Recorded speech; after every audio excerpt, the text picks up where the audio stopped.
what we're going to do now is I'm going to share with you a hiking metaphor, and then we're going to use the cards, because I want you to kind of have a good feeling about what your drivers are.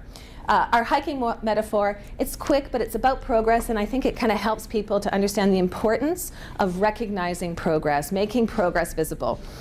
Dave and I used to do a lot of hiking on the west coast of Canada. And there's a trail on the west coast of Vancouver Island called the West Coast Trail, and it takes 4 days. So it's a pretty long hike, and it pretty much looks like this for 4 days. Now when you start off the hike, you're keen, right? You know, it's beautiful. Everything is green and luscious and lovely, and it's like that for quite a while. But let me tell you, morning of day 3, it's still green. And your pack is still heavy. And if you've picked the wrong time of year, the black flies are out. Right? So your sense of progress can be compromised in this type of situation. But then there's the alpine hikes, right? Which are a completely different experience. You know, you set up for Black Tusk, and after 2 hours you look back down and your car is this, you know, itsy bitsy car. Look how far we've come. It's only been 2 hours and we've come so far. Cool. And we can see the peak, so you know where you're going. And you always, you know, on a lot of alpine hikes anyway, you always have a good sense of how far you've come and how close you're getting. Right? So you can locate yourself, you know, on that continuum of progress really well. Sometimes work feels like this, and sometimes work feels like this. Now, when work feels like this, it's very easy to be in the zone. It's very easy to be engaged, right? You care about your goal, you can see how far you've come, and you can see how far you've got to go. But when work feels like this, it can be tough. You know, I love the expression, where's the light at the end of the tunnel, right? Like, where is it? You're disorientated. You don't have a sense of how far you've come, how far you've got to go.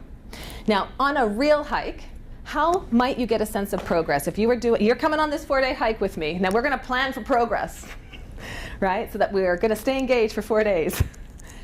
What are some things we could do along the way to stay engaged, to kind of give us a sense of progress?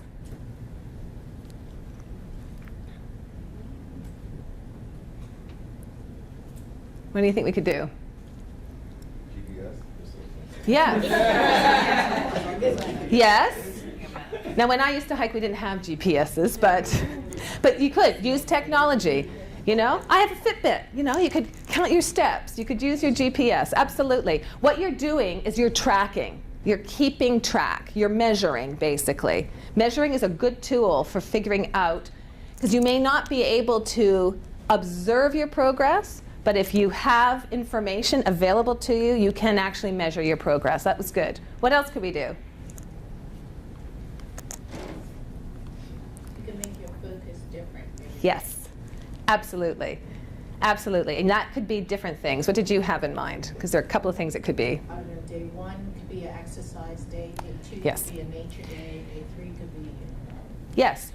Absolutely. So you could set, no, it's excellent. You could set goals and milestones that are different for each day. So you get variety, right? And you'll get a new challenge each day, right? Someone in another group had this similar idea. And they said, well, you could see how many different birds you could see today, right? It could be anything. So you can make it a competition, you can make it fun, right? There's lots of things you can do, right? Now, what can you do at work when work feels like this to make progress more visible?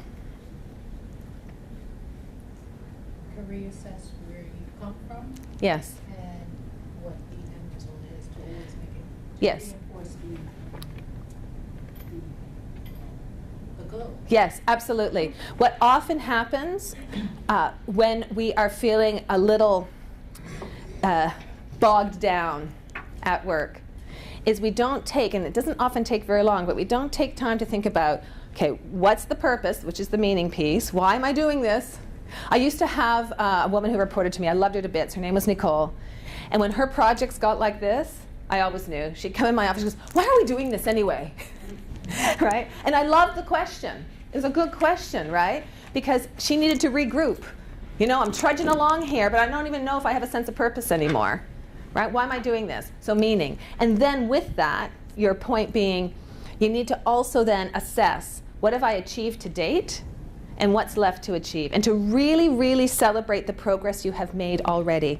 One of the things, and there's neuroscience behind this, I won't go into it all in detail today, but we have a tendency not to focus on the things we have achieved, but to focus on what's left to do. Okay? And reality is both. In reality, we have done this, and in reality, we have this to do. But when we only focus on what's left, it can be very discouraging, right? Taking time to celebrate what you have achieved is big. Working with a team in Europe who had done a big systems implementation that had gone well, but there were some challenges. They got so focused on the challenges that they forgot about everything that had gone well and got completely down and out about the project. It's that idea of not being able to see the forest for the trees, right? So it's really, really important to make progress visible, to have fun with it when it's a slug, and to really celebrate the wins you've had.